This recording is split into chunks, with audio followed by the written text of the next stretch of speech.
ఈ ఆకుతో ఫ్రై చేసుకొని తినాలగానే సూపర్ అంటే సూపర్ అండి. ముందుగా ఈ ఆకుని తీసుకొనేసి శుభ్రంగా కడిగి దాన్ని ఈ టైప్‌లో కట్ చేసుకోవాలి. ఈ ఆకు పేరేందంటే దేవదారి ఆకు.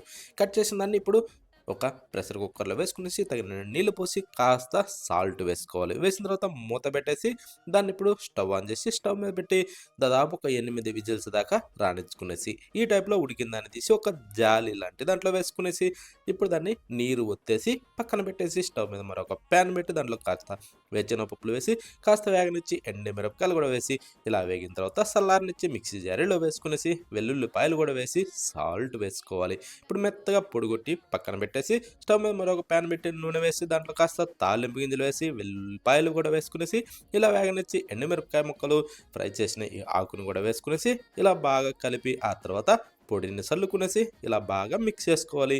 మిక్స్ చేసిన తర్వాత ఇప్పుడు సర్వ్ చేసుకుని తింటే సూపర్ అంటే సూపర్.